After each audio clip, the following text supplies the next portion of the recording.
Entonces, alimento y nutrientes, ahí lo podemos ir cerrando, ¿lo tienes claro? ¿Segura? ¿Alguna pregunta? Muy Estaba bien. revisando las anotaciones que hice la primera clase y coincide con todo lo que usted me está volviendo a repetir, así que lo tengo ahí claro. Ya, excelente, espectacular, ¿no es cierto? A ver, rápidamente, para no quedarnos ahí en el aire, porque estamos hablando de los nutrientes, pero no estamos hablando todavía de los alimentos, y ya vamos a clasificarlos posteriormente, ¿no? Hemos empezado con los nutrientes, lo que está dentro.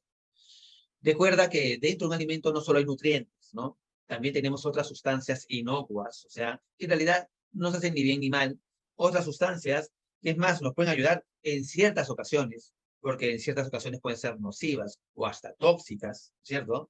Y también tenemos otras sustancias conocidas como los antinutrientes. Esos abundan normalmente, sobre todo en el reino vegetal, ¿sí?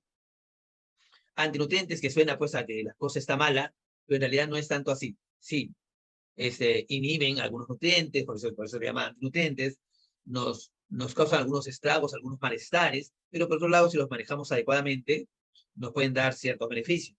Pero igual, ese es un tema para más adelante, ¿cierto? Entonces, un alimento está compuesto por varias sustancias, entre ellas los nutrientes, ¿sí?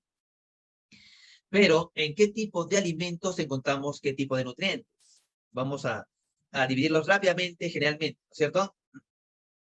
Digamos, el reino vegetal es rico en carbohidratos. Recordemos que en la general hay dos tipos de carbohidratos, ¿no es cierto? Los complejos y los carbohidratos simples, ¿sí?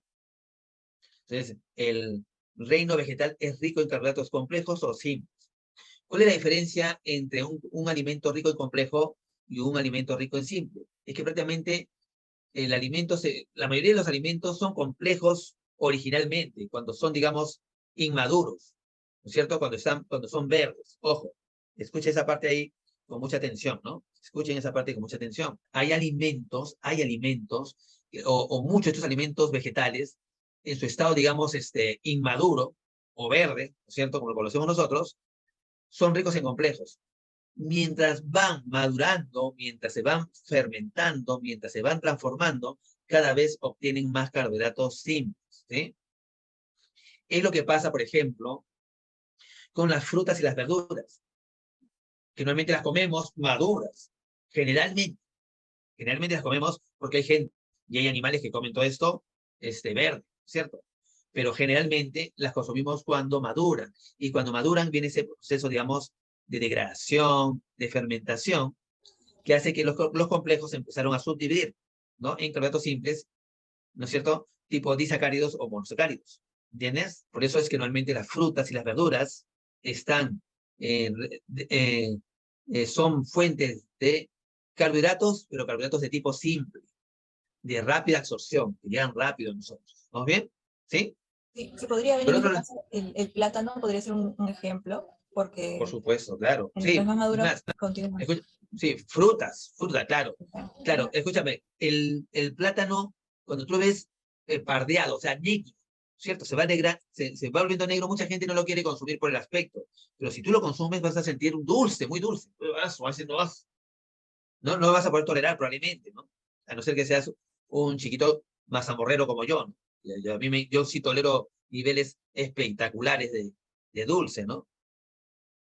Pero el promedio probablemente cuando consume eso dice, no, esto es demasiado, porque se ha fermentado, y cada vez se ha ido concentrando cada vez más en carbohidratos simples, ¿no es cierto? Y eso va a pasar con todas las frutas. Por eso te digo, generalmente consumimos las frutas cuando están maduras, no cuando están verdes, porque además nos causan estragos, ¿no? La fruta verde nos complica, digamos, con problemas digestivos, etcétera, ¿no es cierto? Entonces, tienes que saber que las frutas y las verduras, digamos, son fuentes de carbohidratos simples. ¿Estamos bien? ¿Qué otras fuentes de carbohidratos simples tenemos? Mira, no será el otro extremo. Los productos procesados y ultraprocesados, o sea, los productos artificiales, los productos industrializados. O sea, un caramelito, por ejemplo, los caramelos son ricos en carbohidratos simples, ¿no? El chocolatito, rico en carbohidratos simples, ¿entiendes? Los jugos ultraprocesados son ricos y súper concentrados en carbohidratos simples. Pero la pregunta del millón es esa, ¿no? Y entonces, ¿por qué en las dietas te mandan frutas y verduras? ¿Y por qué tienes que evitar los otros si son el mismo tipo de carbohidratos. O sea, es una pregunta lógica. ¿No es cierto, Alejandrita? Es una pregunta muy lógica. ¿Sí? Que digamos, ¿por qué si los dos son el mismo tipo de carbohidrato y lo que usted me está diciendo, por qué uno los evitamos y por qué los otros los podemos consumir? Y es más, nos los recomienda consumir. Por la concentración. Ese es el gran, bueno, es una de las, digamos, de las excusas, ¿no? ¿Por qué? ¿No? Uno de los por qué consumimos los primeros y los segundos no. Porque en esto las concentraciones son bajas en los primeros. Estamos en concentraciones de 5%, 10, 15, 20, y si llegamos al 25 ya es una cosa extraordinaria de carbohidratos. Cuando hablo de concentraciones estoy hablando en 100 gramos, ¿no? En 100 gramos del alimento, por ejemplo en sandía, que es una de las frutas menos calóricas que hay, tenemos entre 5 o 6% de concentración, que es decir, que de 100 gramos, solo 5 o 6%, o sea, 5 o 6 gramos es carbohidrato simple, ¿entiendes?